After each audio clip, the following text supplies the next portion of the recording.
नमस्कार दोस्तों, आज की इस वीडियो में आपका स्वागत है, जिसमें आज हम आपको बताएंगे कि क्या हुआ था जब शनिदेव ने अपनी वक्र दृष्टि भगवान शिव, श्री कृष्ण और हनुमान जी पर डाली थी।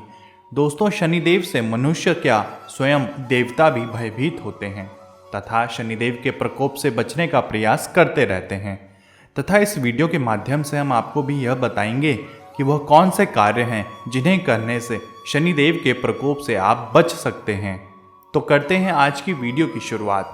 धर्मशास्त्रों के अनुसार सूर्यदेव एवं देवी छाया के पुत्र शनिदेव को क्रूर ग्रह की संज्ञा दी गई है और शनिदेव कर्म फल दाता भी हैं, जो कि किसी भी जीव को उनके कर्मों के अनुसार ही दंड देते हैं। जब श्री कृष्ण का जन्म हुआ था तो श्री कृष्ण के दर्शन करने के लिए ब्रह्मांड के सभी देवी देवता धरती पर आए थे और सभी ने श्री कृष्ण के दर्शन भी किए। परंतु जब शनिदेव श्री कृष्ण के दर्शन करने आए तो श्री कृष्ण ने शनिदेव की वक्र दृष्टि होने के कारण अपनी शक्तियों से शनिदेव को अंदर आने से रोक दिया, जिसकी वजह से शनिदेव श्री कृष्ण के दर्शन नहीं कर पाए, जिसकी वजह से शनिदेव मायूस हो गए और यह सोचने लगे कि उनसे कौन सी गलती हो गई जिसकी वजह से उनके आराध्य देव ने उन्हें दर्शन नहीं दिए। तब शनिदेव जंगल में जाकर कठोर तपस्या करने लगे और उनकी तपस्या से खुश होकर श्री कृष्ण एक कोयल के रूप में शनिदेव को दर्शन देते हैं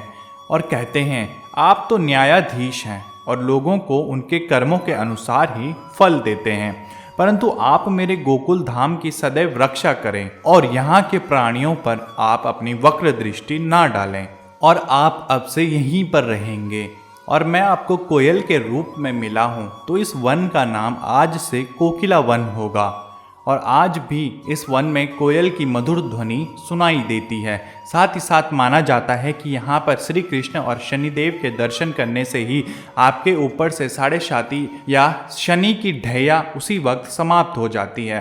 परंतु एक बार जब भगवान शिव पर शनिदेव अपनी वक्र दृष्टि डालने वाले थे तो महादेव शनिदेव की वक्र दृष्टि से बचने के लिए पहले ही धरती पर आ गए और एक हाथी के रूप में पूरा दिन जंगल में विचरण करते रहे। और जब दिन ढल गया तो भगवान शिव कैलाश पर जाते हैं तो वहाँ पहले से ही शनिदेव मौजूद रहते हैं। तो भगवान शिव बोलते हैं कि शनिदेव, मैं तुम्हारी वक्र दृष्टि से बच गया हूँ। तब शनिदेव कहते हैं कि मेरी वक्र दृष्टि से कोई नहीं बच सकता, मेरी वक्र दृष्टि के कारण ही आप देवलोक से मृत्यु लोक में एक दिन के लिए पशु की योनि में गए। परंतु जब शनिदेव ने हनुमान जी पर अपनी वक्र दृष्टि डालनी चाहिए तो शनिदेव हनुमान जी को बोले कि मैं तुम्हारे सिर पर बैठने वाला हूँ। तो हनुमान जी ने कहा कि ठीक है, आप बैठ जाइए। तब शनिदेव हनुमान जी के सिर पर बैठ गए और फिर हनुमान जी ने एक पर्वत अपने सिर पर उठाकर रख दिया और सिर पर पर्वत रखने की वजह से सिर में बैठे शनिदेव को पीड़ा होने लगी और शनिदेव हनुमान जी से बोलने लगे कि मैं तुम्हारे सिर से अभी उतर रहा हूँ। परंतु हनुमान जी ने उनकी बात नहीं सुनी और एक और पर्वत अपने सिर पर रख दिया और शनिदेव को पहले से ज़्यादा पीड़ा होने लगी और शनिदेव मिन्नतें करने लगे, मैं तुम्हें आज के बाद कभी परेशान नहीं करूँगा, तुम यह पर्वत हटा दो। फिर हनुमान जी ने 2 पर्वत और उठाए और अपने सिर पर रख दिए।